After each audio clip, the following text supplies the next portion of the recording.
Nuestro Padre y nuestro Dios, gracias te damos por el privilegio de comenzar tu santo día sábado aquí en este hermoso lugar. Te doy gracias, Padre, por todas las personas que han venido a este evento.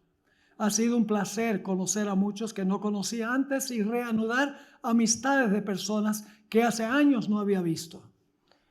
Te ruego, Señor, que nos des un sábado lleno de bendiciones y que bendigas el estudio de tu palabra en estos momentos. Lo rogamos en el nombre precioso, incomparable de nuestro amante Salvador Jesús. Amén. Muy bien. Anoche hablamos sobre 7 plagas que van a caer sobre este mundo después de cerrarse la puerta de la gracia o la puerta de la oportunidad. Luego nos dimos cuenta que antes que caigan las plagas, antes de cerrarse la puerta, va a haber una reunión. 3 espíritus inmundos, que son 3 ángeles caídos, van a impartir un mensaje al mundo con el fin de congregar a todos los impíos en el lado de Satanás. Al mismo tiempo, Dios va a estar con 3 ángeles santos reuniendo a los fieles en el ejército de él. 2 reuniones. Satanás reuniendo a los impíos en su ejército y Dios reuniendo a los salvos en su ejército. Leímos Apocalipsis 16 y el versículo 12 hasta el versículo 16. Ahora nos enfocamos especialmente en un versículo clave que es el tema de todas estas notas que ustedes tienen en este manual. Apocalipsis 16 y el versículo 15. Vamos a leer ese versículo, Apocalipsis 16 y el versículo 15 dice lo siguiente. He aquí está hablando Jesús, he aquí yo vengo como ladrón. Para los que estuvieron anoche, ¿qué momento es ese? Cuando Cristo viene como ladrón. ¿Es la segunda venida? No, es cuando se cierra la puerta de la oportunidad. Leímos una cita larga del Espíritu de Profecía sobre ese particular. Así que dice, he aquí yo vengo como ladrón. Ahora, como va a venir como ladrón, el ladrón llega de sorpresa, ¿sí o no? El ladrón no anuncia en el periódico, yo voy a ir a tal casa a robar esta noche. No. Viene sorpresivamente. Así que, ¿qué tiene uno que hacer? Uno no sabe cuándo va a llegar el ladrón. Por lo tanto, uno tiene que, ¿qué? Uno tiene que velar. Y por eso el versículo dice, he aquí yo vengo como ladrón, bienaventurado el que vela, el que está despierto, alerta, con las pilas puestas por si acaso llega el ladrón, porque no sabe a qué hora va a venir el ladrón. Nadie sabe cuándo se va a cerrar la puerta de la oportunidad o la puerta de la gracia. Y fíjense lo que sigue diciendo, bienaventurado el que vela y guarda sus vestiduras. No solo velar, guardar las vestiduras, ¿con qué propósito? Para que no ande o camine desnudo y vean su vergüenza. Esta es una advertencia que da Jesús antes de cerrarse la puerta de la gracia. Lo que él está diciendo es, cuando haya esta reunión que está sucediendo ahora de Satanás reuniendo a todos los impíos y Dios reuniendo a todos los santos, sus seguidores, asegúrate que cuando se cierre la puerta estés en el lado correcto, velando y guardando o cuidando tus vestiduras para que no camines o andes desnudo y vean tu vergüenza. Ahora en la página 3 tenemos la comparación de las 2 reuniones. En un lado está un líder, Miguel, Cristo. En el otro lado el líder es Satanás, la serpiente antigua. En el lado de Dios, 3 ángeles santos reúnen. En el lado de Satanás, 3 ángeles malignos, 3 espíritus de demonios hacen la reunión. Los 3 ángeles de Dios reúnen a los justos en el ejército de Cristo, mientras que se reúnen los impíos en el ejército de Satanás. Los salvos siguen al Cordero, los impíos andan en pos de la bestia. Todo esto está en Apocalipsis. Los justos adoran al Creador, mientras que los injustos adoran a la bestia. Los justos reciben el sello de Dios que los protege en el tiempo de angustia. Los impíos reciben la marca protectora de la bestia. Y los justos se reúnen en Sión, que es el pueblo de Dios, y los impíos se reúnen en Armagedón, a donde se va a realizar la última batalla entre el bien y el mal. Ahora, ¿para quiénes especialmente es este mensaje? Esto lo vimos en la página 4. No es un mensaje para los bautistas y los metodistas y los pentecostales. Leí una cita de la hermana White donde ella dice que esto se aplica especialmente a los adventistas del séptimo día, la advertencia. Jesús le está diciendo a los adventistas: asegúrate que en la reunión que de los 3 ángeles malignos y de los 3 ángeles santos, que estés del lado correcto, guardando tus vestiduras y velando, no sea que yo venga y se cierre la puerta como la llegada de un ladrón. Ahora, vimos también que este mensaje va a causar el zarandeo en la iglesia adventista. Otra forma de hablar del zarandeo es que Jesús le dice a la Odisea, que la hermana White identifica como la iglesia adventista, le dice a la Odisea: porque no eres frío ni caliente, te voy a vomitar de mi boca. Eso es lo mismo que decir: te voy a zarandear fuera de la iglesia. Es decir, el zarandeo será causado por el mensaje a la Odisea, y el mensaje de la Odisea tiene el mismo mensaje que Apocalipsis 16:15.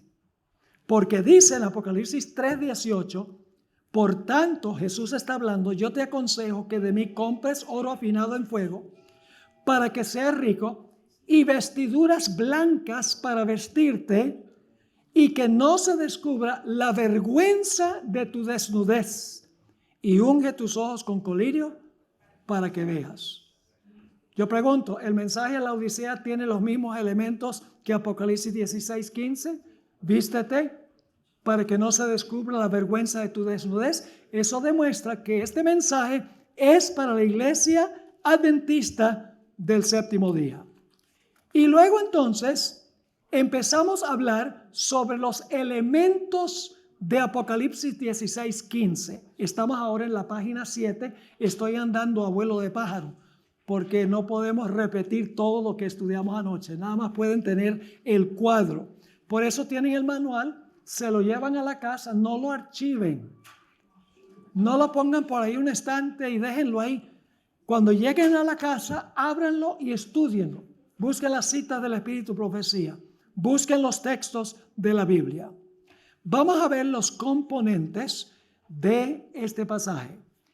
Ya estudiamos la primera parte, que es la venida de Jesús como ¿qué? Como ladrón. Ahora, ¿cuál es el mejor pasaje de la Biblia para entender la venida de Jesús como ladrón? Mateo 24, 37 al 39. ¿Recuerdan que estudiamos anoche? ¿Cuántos puntos de tiempo claves hay en Mateo 24, 37 al 39? Ahí dice: como fue en los días de Noé, así será la venida del Hijo del Hombre. Estaban comiendo y bebiendo y casándose.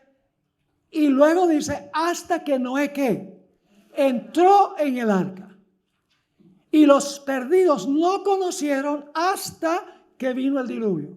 Yo pregunto, ¿cuándo se perdieron los impíos? ¿Cuando se cerró la puerta o cuando comenzó a llover?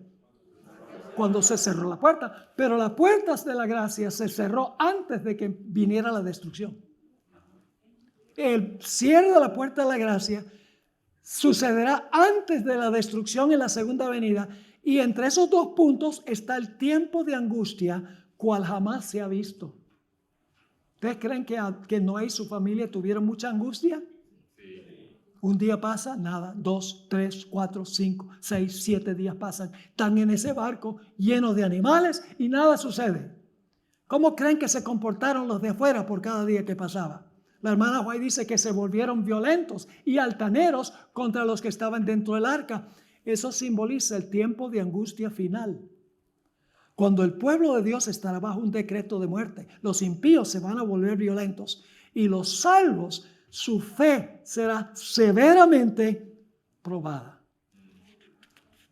Ahora necesitamos también mirar qué significa velar. El antónimo de velar, estamos ahora en la página 10. El antónimo de velar es dormir. Una persona que está dormida no puede velar. Y anoche usamos el ejemplo del ladrón. Cuando llega el ladrón a la 1 de la mañana y todas están durmiendo, la gente de la casa está completamente inconsciente de que el ladrón vino. ¿Y por qué están inconscientes? Porque están durmiendo. Yo pregunto, las señales en este mundo ahora que observamos, que estamos velando, ¿indican que estamos cerca? ¿Estamos cerca del fin? Una pandemia. Un papa de Estados Unidos. No solo eso, disturbios en las calles, guerras en diferentes partes del país. Un presidente de los Estados Unidos que está en el bolsillo de los protestantes evangélicos. Todo está uniéndose para el cumplimiento de las profecías y nosotros debemos estar, ¿qué? Prestando atención. Jesús dijo, cuando vean todas estas cosas acontecer, sepan que el tiempo está cerca. No podemos estar dormidos viendo La Rosa de Guadalupe.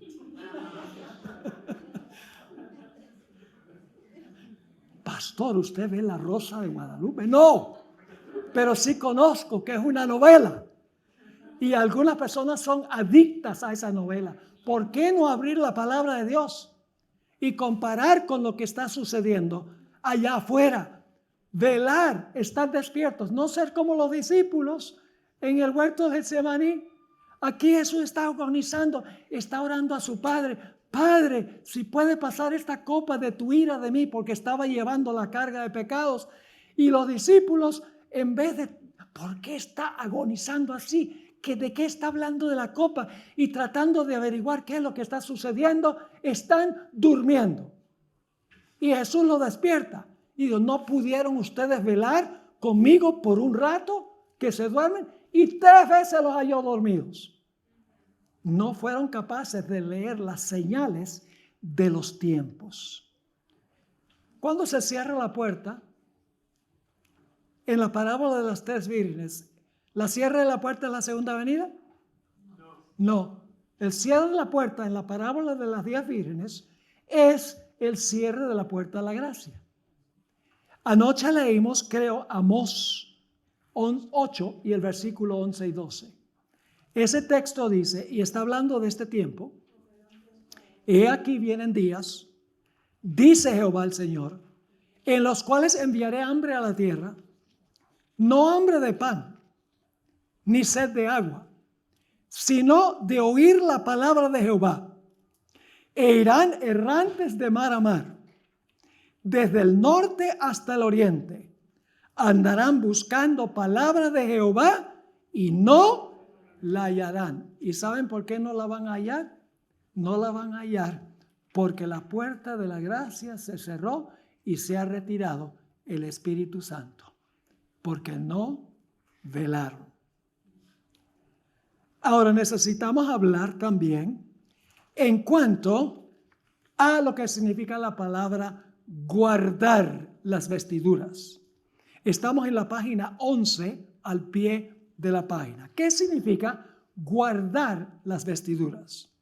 Bueno, el diccionario exegético del Nuevo Testamento, que da definiciones de palabras por los expertos en el idioma griego, dice que la palabra guardar significa preservar o mantener sin mancha la pureza de una persona o una condición.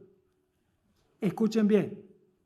Guardar la vestidura no significa recibirla. Significa que la recibimos y entonces hay que guardar la vestidura limpia. Hay que mantener la vestidura limpia. Eso es lo que está diciendo. Cuando nosotros recibimos a Cristo como Salvador personal, nosotros recibimos su justicia. Y Cristo nos cubrió con su manto de justicia.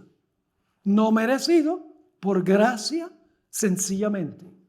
Pero luego que recibimos el manto de la justicia de Cristo, tenemos que mantener ese manto blanco. Eso es lo que significa guardar. Significa mantener limpio el manto que Cristo nos dio cuando lo aceptamos como Salvador personal. Al estudiar más sobre este asunto, vamos a ver un poco más este asunto. Ahora, ustedes notan aquí que habla de andar vestido y de andar desnudo. Guardar las vestiduras, mantenerlas blancas, es lo que significa, ¿qué cosa? Andar vestido. Pero, por el otro lado, es lo contrario. Porque andar desnudo significa no mantener las vestiduras limpias que se recibieron cuando la persona aceptó a Cristo Jesús como Salvador personal.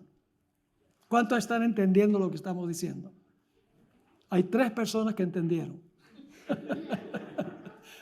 Hagan el esfuerzo. Ahora, hay una palabra clave en el versículo 15 que quiero subrayar. El versículo 15 dice: he aquí yo vengo como ladrón, bienaventurado el que vela, ya hablamos de eso, y guarda sus vestiduras, ya vimos eso, para que no ande desnudo y vean su vergüenza. Ahora, ¿qué significa andar desnudo? Una pregunta clave. En realidad, la palabra en inglés es la palabra walk. Walk naked. No me gusta que se traduce andar, porque la palabra sencillamente significa caminar. ¿Cómo se guardan las vestiduras? ¿Se guardan las vestiduras qué? Caminando. Entonces, ¿cómo es que no se guardan las vestiduras? No caminando. La palabra andar que se usa aquí, siempre que se usa simbólicamente, significa nuestra conducta, significa nuestro estilo de vida, tiene que ver con nuestras acciones. Andar desnudo significa actuar en una conducta contraria a la voluntad de Dios. Mientras que andar vestido significa caminar o andar en el camino de Dios a través de la obediencia. Y ustedes dicen, ¿dónde dice la Biblia tal cosa? Vayan conmigo al libro de Efesios, el capítulo 2 y el versículo 8 al 10. Y ustedes dicen, bueno, ¿qué tiene esto que ver con la armadura? Anoche yo mencioné que hay 2 formas de mirar este asunto. Nosotros estamos mirando el asunto desde la perspectiva de vestirse con un vestido de tela, mientras que el apóstol Pablo habla de estar vestido de la coraza. En un contexto, es el contexto de la lavandería, mantener el manto limpio. En el otro contexto, la coraza tiene el propósito de protegernos en la batalla contra Satanás y contra el mal, pero ambos representan la justicia de Cristo Jesús. El manto y la coraza. Solo que uno significa mantener el carácter limpio, mientras que el otro significa estar listo para unirse al ejército de Jesús, para batallar, y para eso se necesita la coraza o se necesita la armadura. Vamos a leer Efesios 2, 8 al 10. Estos versículos revelan más claro que cualquier otro lugar en la Biblia lo que es la salvación. si yo pudiera tener tan solo un pasaje que describe la salvación, este sería. Fíjense lo que dice. Porque por gracia sois salvos. ¿Qué es gracia? Gracia es un regalo, un favor inmerecido. Cuando yo peco, yo me arrepiento por el poder del Espíritu Santo, confieso mi pecado y le digo a Jesús, Señor Jesús, yo merezco morir, la muerte eterna, porque yo pequé y la paga del pecado es muerte. Pero yo creo que tú viviste una vida perfecta y tejiste un manto perfecto. Y yo creo que tú en la cruz llevaste mis pecados. Y yo creo, yo tengo fe en que eso que tú hiciste, tú me lo vas a dar a mí. Y en ese momento Jesús nos cubre con su manto de justicia y Dios nos mira como si nunca hubiéramos pecado. Eso se llama justificación. Pero mucha gente no quiere sino hablar de justificación, que es lo mismo que perdón. Pero la justificación por la fe tiene que ver también con cómo caminamos, cómo andamos. No solamente es nuestro estatus en Jesús, sino el carácter de Jesús que se manifiesta en nuestra vida. Así que dice, porque por gracia sois salvos, ¿por medio de qué? De la fe. Tengo fe que tú viviste por mí, moriste por mí, por favor, dame tu justicia. Jesús me cubre con su manto, sin que yo lo merezca. Y luego dice, pues es don de Dios. Y luego dice, no por obras para que nadie se gloríe. ¿La salvación es por obras? No, entonces las obras no importan. Mucha gente para en el versículo 9 y no leen el 10. Fíjense el versículo 10. Dice, porque somos hechura suya. Escuche, cuando dice somos hechura suya, no quiere decir que fuimos creados originalmente en Él, porque descendemos de Adán y Eva. Aquí cuando dice somos hechura suya, está hablando de la salvación. Cuando aceptamos a Cristo, las cosas viejas pasaron, todas son hechas nuevas. 2 Corintios 5 y el versículo 17. Los que están en Cristo, nuevas criaturas son. Pero no es creación original como personas, sino que es redimidos, recreados espiritualmente. Así que dice, somos hechura suya, creados en Cristo Jesús para buenas obras. ¿Son importantes las obras? Somos salvos por gracia, a través de la fe, no porque obramos nos salva, porque si no, no sería por gracia. Y luego dice, cuando recibimos la justicia de Cristo, nosotros somos nuevas criaturas y ahora entonces vamos a producir obras no para salvarnos, sino como el fruto de la salvación. Por eso dice aquí, en la última parte, porque somos hechura suya, creados en Cristo Jesús para buenas obras y ni siquiera son nuestras. Porque dice, las cuales Dios preparó antemano para que ¿qué? Para que anduviésemos en ellas. Una palabra de acción. Dios espera, si somos nuevas criaturas, Dios no espera que vivamos como cuando vivimos en la vieja vida. Tiene que haber un cambio en la vida. ¿Y saben por qué viene el cambio?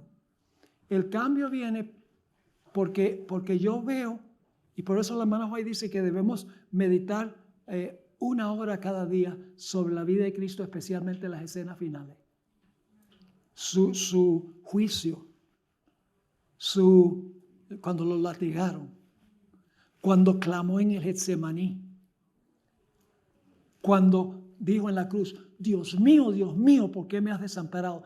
Y cuando meditamos sobre eso decimos, wow, Jesús, qué terrible lo que te pasó. Horrible. ¿Por qué te pasó eso? Por tus pecados. Cuando yo reconozco lo que el pecado le hizo a Jesús, yo no voy a querer seguir pecando. Lo que pasa es que estamos viendo demasiada televisión. Estamos escuchando demasiadas cosas mundanas. En vez de enfocarnos en lo que le costó el pecado a Jesús. Cuando yo veo lo que le costó el pecado a mi mejor amigo, yo no voy a querer seguir hiriéndolo pecando. Contemplando la cruz es que se gana la victoria sobre el pecado. Y escuchen una cosa, la mayor señal de que una persona no está arrepentida es que le echa la culpa a otro por lo que hizo. Cuando Dios vino a Eva y le dijo, ¿qué has hecho? La serpiente que tú hiciste. Y luego viene Adán, ¿qué hiciste? La mujer que tú me diste. Ambos están echándole la culpa a Dios. ¿Sí o no? No estaban arrepentidos, estaban tristes por las consecuencias que iban a sufrir, porque Dios les dijo, ustedes van a morir. Pero no estaban tristes del pecado. ¿Saben cuándo se entristecieron por el pecado? Cuando Adán tuvo que traer el primer cordero y sacrificarlo en un mundo donde no había muerte.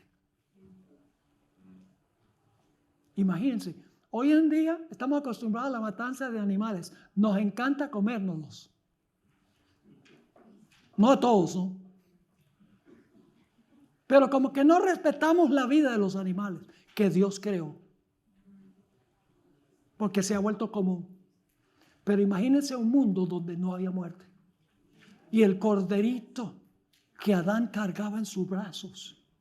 Ahora Dios le dice, toma ese cordero, rájale la garganta y chorrea la sangre. Y luego Dios le dice a Adán, Adán, yo, tu creador, voy a sufrir eso por el pecado que tú y tu esposa cometieron. ¿Creen ahora que Adán miraba el pecado de una forma distinta? Claro que miraba el pecado. Va a causar la muerte de mi creador. ¿Creen que quería entonces ahora vencer el pecado? Claro, el amor de Cristo. Y lo lindo es que Jesús le dice a Adán y Eva, le dice, no se preocupen, enemistad pondré, le dice a la serpiente, entre ti y la mujer. Y entre tu simiente y la simiente de ella. La simiente de ella te aplastará la cabeza y tú le herirás en el calcañar. Voy a mandar un redentor para salvarte. ¿Tenía Adán alguna razón para amar a Dios? Sí, fue el sacrificio de Cristo en figura que lo llevó a odiar el pecado y a amar al Señor. ¿Alguna vez alguien te ha hecho una pregunta difícil de la Biblia y no sabías qué responder? Sam TV Latino tiene una herramienta útil de 25 estudios bíblicos escritos por el pastor Daniel Gouveia para guiarte paso a paso. Con un folleto de 25 lecciones bíblicas y 13 DVDs, obtén estos materiales de Sam TV Latino y equípate con la herramienta que necesitas para compartir la verdad. ¿Entienden Efesios 2, 8 al 10? De esto tendremos mucho más que decir. Andar tiene que ver con nuestra conducta. Y nuestra conducta es buena cuando nosotros nos arrepentimos y cuando confesamos el pecado, porque vemos cuán serio es el pecado por lo que le hizo el Señor Jesús, cuando nos enfocamos en Él. Noten 1 Juan 2:6. Está en el manual, al pie de la página 12. El que dice que permanece en Él, ¿debe qué? Andar como Él anduvo. ¿Qué significa eso? Andar como Él anduvo. Significa caminar o comportarse como Él. Tener una conducta como la que tuvo Jesús. Note lo que dice en Génesis 5:24, en la página 13. Génesis 5 y el versículo 24. Está hablando de Enoc. ¿Saben que Enoc venció completamente el pecado? Se acercó tanto a Jesús. La hermana White dice que Enoc es un símbolo de la última generación de los que van a ser trasladados al cielo de entre los vivos. Enoc estaba tan cerca a Dios que finalmente Dios le dijo, mira, tú no tienes más nada que hacer allá en el planeta Tierra. Vente, caminemos por la calle de oro en la Nueva Jerusalén. Y Dios se lo llevó, el primer personaje en ir al cielo de entre los vivos. Representa a los que van a ser trasladados al final de la historia de entre los vivos. ¿Por qué lo llevó Dios?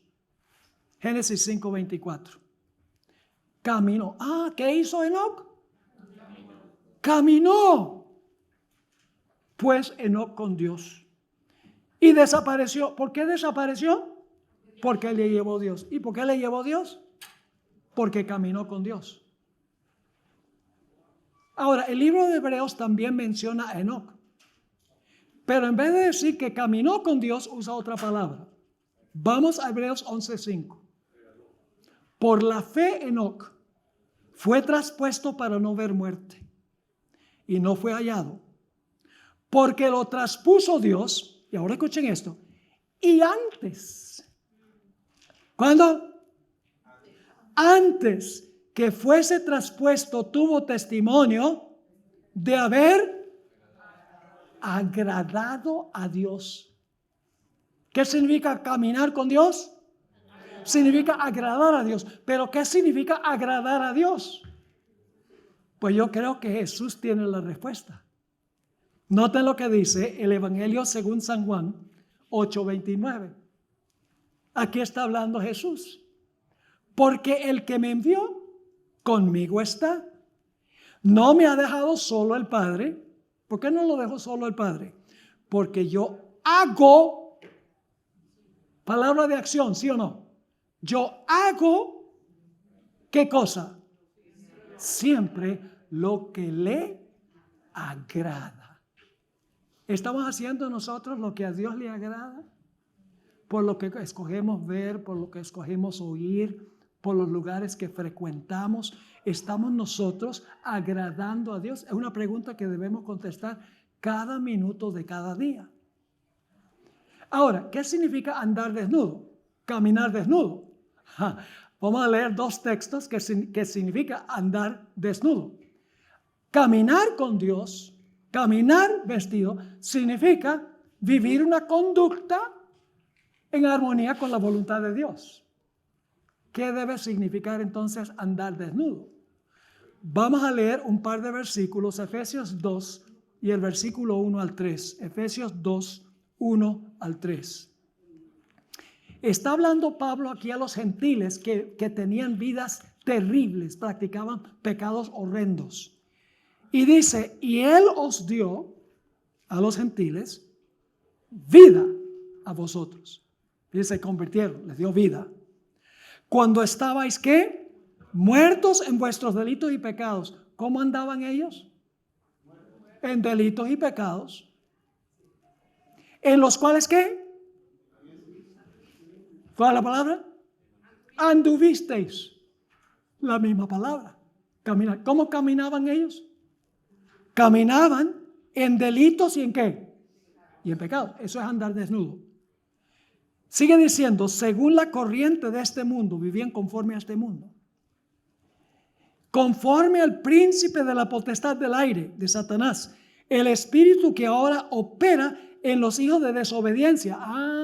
Caminar desnudo significa ser ¿qué? Desobediente, muy bien. Entre los cuales también todos nosotros vivimos en otro tiempo, porque se convirtieron.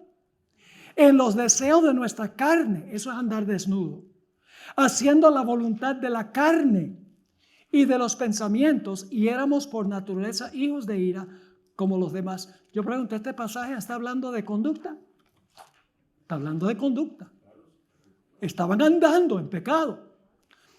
Otro texto, Colosenses 3, 6 y 7, nuevamente el apóstol Pablo le está escribiendo a los gentiles que se convirtieron y recibieron a Jesús. Dice, por estas cosas viene la ira de Dios sobre los hijos de desobediencia, en los cuales vosotros también ¿qué? Anduvisteis, pasado, en otro tiempo, cuando vivíais en ellas. Andar desnudo significa vivir una vida desobediente, una vida mundana, una conducta que no es semejante a la conducta de Cristo Jesús. ¿Tiene algo importante que ver la conducta? Hoy en día dice, lo único que importa es la justificación. Lo importa es que tú confiesas tu pecado, dices perdón, Cristo te perdona y ya puedes vivir como quieras. No, si estamos realmente convertidos, vamos nosotros a vivir una vida distinta, semejante a la vida de Jesús. Dicho sea de paso, eso se llama santificación. Ahora, noten el siguiente pasaje de Apocalipsis 3, 3 al 6. Apocalipsis 3, 3 al 6. Y van a ver la relación con Apocalipsis 16, 15, nuestro texto clave. Dice, pues si no velas. ¿Eso está en Apocalipsis 16, 15? Sí. Vendré sobre ti como ladrón. ¿Eso está en Apocalipsis 16, 15? Sí. Y no sabrás a qué hora vendré. Eso también está en Apocalipsis 16, 15. A ti. Pero tienes unas pocas personas en Sardis que no han manchado sus ¿qué? Es decir, recibieron las vestiduras los miembros de la iglesia de Sardis. ¿Y qué hicieron? Dice que después de recibirlas no las mancharon. Ahora, necesito hacer una explicación. Y es que cuando Cristo nos da el manto de su justicia, nosotros manchamos ese manto. Pero el punto clave es mantenerlo siempre limpio. ¿Y cómo se limpia el manto? El manto se limpia porque tenemos un intercesor entre Dios y los hombres, Jesucristo hombre. Si alguno pecare, abogado tenemos, a Cristo el justo.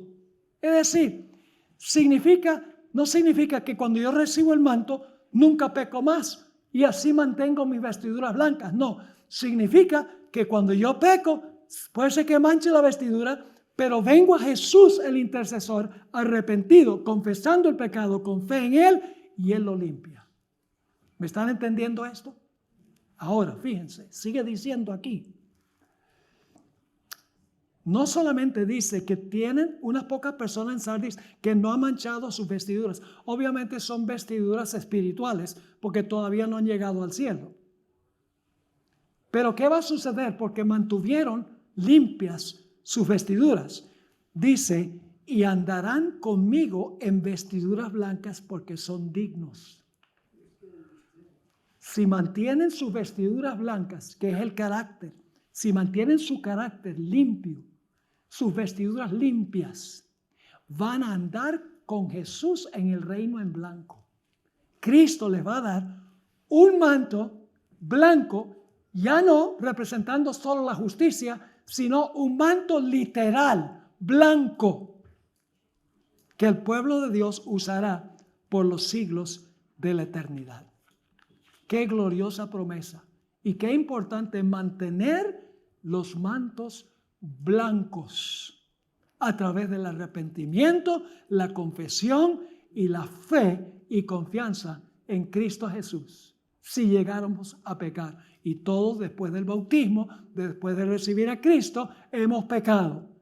Pero Dios quiere que progresemos en nuestra vida cristiana y cada día nos asemejemos más a Jesús.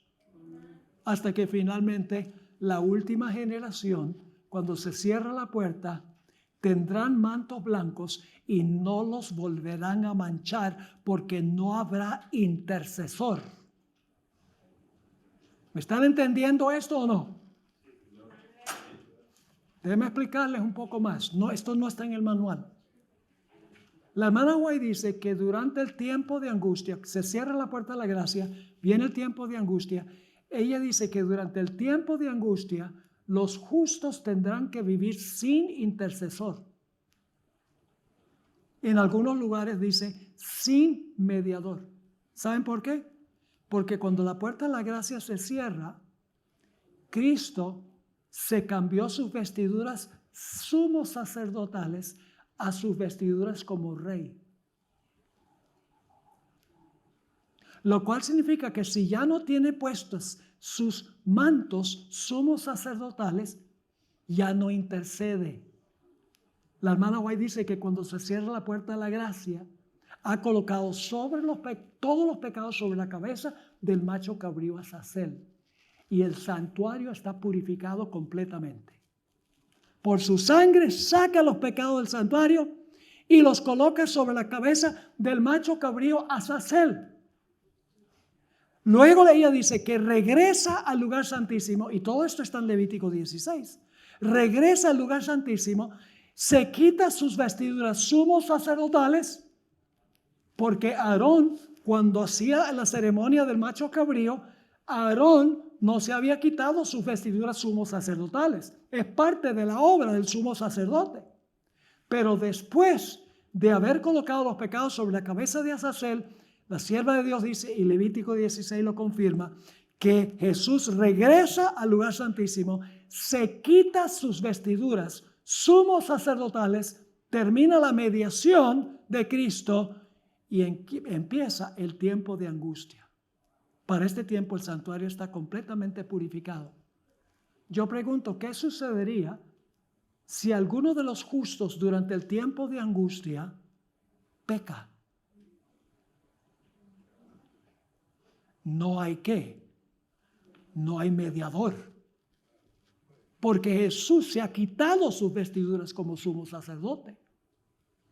¿O será acaso que durante este tiempo, después del cierre de la gracia, algunos de los que están pasando por el tiempo de angustia pecan y entonces Jesús nuevamente va a contaminar el santuario con ese pecado? La última generación que vive después del cierre de la gracia y están vivos cuando Cristo venga, tendrán que vivir sin mediador y tendrán la victoria completa y total sobre el pecado. Y para que eso suceda, nosotros tenemos que empezar hoy. Porque es un proceso. Tenemos que cambiar nuestra conducta por el poder del Espíritu Santo, quien nos ha regenerado, nos ha creado de nuevo para buenas obras, como leímos en el libro de los Efesios. Ahora, siendo que yo tengo solamente 3 temas o 4 temas aquí, en la otra sesión tengo 5 temas. Allá voy a poder cubrir todo el manual. Aquí no va a ser posible, pero lo bueno es que escrito está y lo pueden llevar a la casa para estudiarlo. Voy a pasar por alto la siguiente sección y voy a ir a la mitad de la página 16. La mitad de la página 16. Apocalipsis 22:11 describe el cierre de la gracia. Dice, esta es la declaración que se va a hacer en el santuario celestial. El que es injusto, sea injusto todavía. El que es inmundo, sea inmundo todavía.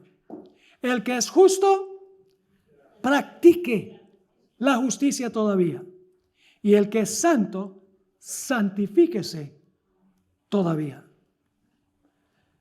Ahora, yo no sé si ustedes han oído hablar del famoso Congreso de Minneapolis en 1888. Allí se discutió el tema sobre la justificación por la fe. Causó un gran debate en la iglesia. Hasta el sol de hoy hay grupos cuyo evangelio en 1888 no hacen sino hablar de eso. Pero no escuchen bien. La sierva del Señor nos dijo claramente lo que pasó en Minneapolis. No es tan complicado como para que los eruditos tengan un gran debate. Fíjense esta cita corta del Espíritu Profecía. Testimonios para los ministros dice así, hablando del mensaje de A.T. Jones, uno de los dos, porque fueron Jones y Wagner. Fíjense lo que ella dijo de él. Presentó la justificación por la fe, por medio de la fe, en el fiador. ¿Quién es el fiador? Cristo. Es decir, Jones presentó un mensaje sobre la justificación por medio de la fe en el fiador, es decir, en Cristo. Invitó al pueblo a recibir la justicia de Cristo. Muchos paran ahí. Pero dice, invitó al pueblo a recibir la justicia de Cristo, la cual se manifiesta por la obediencia a todos los mandamientos de Dios. ¿Cómo se manifiesta que hemos recibido la justicia de Cristo? Visiblemente, porque la justificación por la fe es algo que sucede por dentro. ¿Sí o no? Pero ¿cómo sabe la gente que eso ha sido una realidad? Por la obediencia a todos los mandamientos de Dios. Por sus frutos los conoceréis. El fruto de la vida revela si la persona en realidad ha sido justificada por Jesús. Ahora, fíjense esta cita del Espíritu de Profecía, extraordinaria esta cita. Esto se encuentra en la revista adventista Review and Herald, 4 de junio de 1895. La justicia interior se manifiesta por la justicia exterior. ¿Cómo se manifiesta que somos justos interiormente? Por la justicia exterior. Ahora viene esta cita famosa. La justicia por la cual somos justificados es imputada. Esa palabra imputada es una palabra teológica complicada. Yo le voy a explicar qué significa. Significa que Jesús pone su justicia a nuestra cuenta. La imputación significa que sin que nosotros lo merezcamos, Jesús toma su vida perfecta y me la pone a la cuenta mía. Y Dios me mira en él como si nunca hubiera pecado. Así que ella dice, la justicia por la cual somos justificados es imputada. Es decir, acreditada, nos es puesta a la cuenta, sin haber trabajado por ella. Pero luego dice, la justicia por la cual somos santificados es impartida. Esa es la santificación, que demuestra que la justificación es genuina. Que nuestras lágrimas no son lágrimas de cocodrilo. Y luego dice ella, la primera es nuestro título para el cielo. Una mejor traducción sería el derecho al cielo. Y luego dice la segunda, es decir, la justicia impartida, es nuestra idoneidad para el cielo. Nadie va a ir al cielo al menos que tenga el título y la idoneidad. Les explico qué significa esto. ¿Qué es más importante?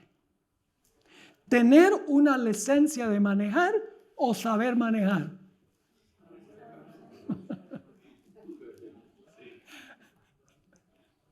¿Cuántos creen que es importante tener la licencia que le da el derecho de manejar? ¿Cuántos creen? Levanten la mano si creen eso. ¿Ah? Yo les pregunto, ¿cuántos de ustedes, qué sucedería si una persona no tiene, o sea, si la persona tiene el título y sabe manejar, perfecto. Pero si no tiene el título y sabe manejar, si lo agarra un policía, le pone una multa. Por el otro lado, si se pone a manejar, si tiene el título, o sea, si no sabe manejar, si no sabe manejar, pero tiene el título, porque en cualquier país uno puede comprar el título o la licencia. Si compra la licencia y maneja, tiene un choque. Tiene que tener el derecho a manejar y tiene que tener la capacidad o la idoneidad para manejar. Me gusta la palabra que usa la hermana White aquí en el original que ella escribió. Dice, the first is our title to heaven. Title, título o derecho. En realidad es el derecho que nos da, como en la licencia te da el derecho de manejar. La justificación, la justicia imputada, nos da el título o el derecho a ir al cielo. Pero luego ella dice en la versión en inglés que la santificación is our fitness for heaven. Es decir, que estamos aptos para ir al cielo. Nadie va a ir al cielo que no tenga el derecho y que tenga la idoneidad. Las dos cosas van juntas. Y en un futuro, en una presentación de las dos que quedan, yo les voy a hablar de Pablo y Santiago. Pablo y Santiago parecen contradecirse. Porque Pablo dice, concluimos que el hombre es justificado por la fe sin las obras de la ley. Y Santiago dice, ¿no fue justificado Abraham al Padre por obras? Clara contradicción, pero no es contradicción. Santiago y Pablo, y me adelanto, tendremos mucho que decir en cuanto a esto. Pablo y Santiago están luchando contra dos enemigos del verdadero evangelio. Pablo está peleando contra aquellos que dicen que se pueden salvar por sus obras, y Santiago, los que creen que se pueden salvar sin obras. El hombre no es salvo por fe sola, ni por obras solas, ni por fe más obras, sino por una fe que obra. Porque la fe que no obra no es fe. Si Abraham le dice a Dios, ay Señor, me estás mandando a sacrificar a mi hijo, te creo, pero no lo sacrifica, la fe es vana, porque no va con obras. ¿Me están entendiendo o no? La hermana White dice que la fe y las obras son como dos remos de un bote. Yo le pregunto, ¿cuál de los dos remos es más importante, el izquierdo o el derecho? Si ustedes reman con el remo derecho, van a dar puras vueltas a la izquierda. Y si reman con el remo izquierdo, van a dar vueltas a la derecha, no van a progresar. Ella dice que fe y obras tienen que ir juntas para avanzar en la vida cristiana. Ahora yo les lanzo un desafío. ¿Ven esta hoja que está aquí? Yo quiero pedirle a alguien aquí que por favor venga y me quite solo un lado de esta página.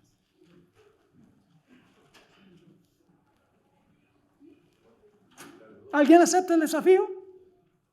Solo quiero que me quiten un lado de esta página. Es imposible. Fe y obras van juntas. No se pueden separar.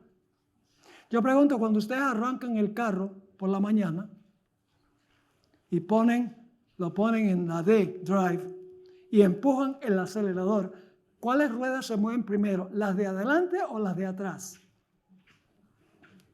¿Saben lo que la gente siempre pregunta? ¿Es tracción delantera o trasera? Y yo lo que digo, no importa. Porque si es tracción trasera, el instante que se mueven las ruedas de atrás, las ruedas de adelante siguen. La fe es el poder propulsor de las obras.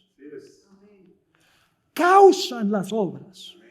Producen las obras. Y si no producen las obras, no es fe. Porque la fe, dice Santiago, sin obras es muerta, y una fe muerta no te puede salvar. ¿Me están entendiendo lo que estoy diciendo? Y fíjense la contradicción entre muchos eruditos adventistas. Cuando uno habla del estado de los muertos, uno se predica un sermón, dice, no, el cuerpo no puede vivir sin el espíritu, y el espíritu sin el cuerpo, y es inverosímil. Te tienen que ir el cuerpo y el espíritu juntos. Pero cuando se trata de la justificación por la fe, ellos dicen, solo fe y nada de obras. Están hablando de dos lados de la boca. Por eso Santiago dijo, así como el cuerpo sin el espíritu es muerto, la fe sin obras es muerta. Y una fe muerta no te va a salvar. Y escuchen bien, todos los héroes de Hebreos 11, el capítulo de la fe, no solo están creyendo algo, sino que están haciendo algo. Dios le dice a Noé, quiero que me hagas un barco transatlántico en tierra seca porque va a llover. Nunca había llovido. ¿Y qué dice Noé? Se cruza los brazos y dice, Señor, yo creo en ti, yo creo, gracias Señor por esa gran revelación. ¿Qué hizo? Busquen los martillos. Busquen todas las herramientas. Vamos a hacer lo que dice Dios, aunque parece absurdo. Él demostró su fe, que creía en Dios por sus obras. Y hoy en día el problema que tenemos, yo creo en la iglesia, se habla mucho de fe, pero se enfatiza muy poco las obras. ¿Sabías que existe un ministerio cuya misión es proclamar la verdad de Dios al mundo y el mensaje final de Dios? ¿Cómo cambiaría el mundo si más personas conocieran el mensaje eterno de esperanza? Zoom TV es igual a Secret San Seal Ministry Televisión. Es un ministerio de enseñanza bíblica 100% de apoyo a la Iglesia Adventista del Séptimo Día. Fue fundado en el año 2002 por un grupo de fieles miembros de iglesia y el pastor Esteban Bor, con una misión clara: proclamar la verdad presente en el tiempo del fin. En el año 2017 esta visión se expandió con el lanzamiento de Zoom TV y Zoom TV Latino, 2 canales de televisión que transmiten programación cristiana de alta calidad en inglés y español las 24 horas del día. Desde el principio, el enfoque de Zoom TV ha sido doble: alcance externo, llevar el evangelio al mundo, y alcance interno, fortalecer a la iglesia con enseñanzas sólidas, basadas en la Biblia. Nuestra programación está profundamente cimentada en la Biblia y el espíritu de profecía. Cada programa está diseñado para enseñar, equipar e inspirar a los creyentes a caminar más cerca de Dios. Ofrecemos programas tales como Escuela Sabática, Me Gustaría Saber, sermones, entrevistas, series, salud, cómo vivir la vida, soluciones prácticas a los desafíos de la vida familiar, programa de música sagrada compartidos por personas de diferentes lugares y trasfondos. Pero este ministerio es más que televisión. Cada mes, nuestros pastores aceptan invitaciones para predicar y enseñar en todo el país, en los Estados Unidos y en todo el mundo. Nuestro equipo pastoral, junto con un dedicado equipo de medios, trabaja incansablemente para proclamar el mensaje de Jesucristo al mundo entero. Y hemos visto a Dios obrar de manera poderosa. Personas de todos los continentes, desde grandes ciudades hasta aldeas remotas, están sintonizando, escribiendo y compartiendo cómo este mensaje ha transformado sus vidas. Este impacto global sigue creciendo más allá de lo que imaginamos. Y tú formas parte de él. Esto es Zoom TV, Secret San Seal Ministry, un ministerio que proclama la verdad presente en el tiempo del fin. Prepara corazones para el regreso de Jesús y se une con iglesias como la tuya para cumplir la misión. Zoom TV, unidos en la misión.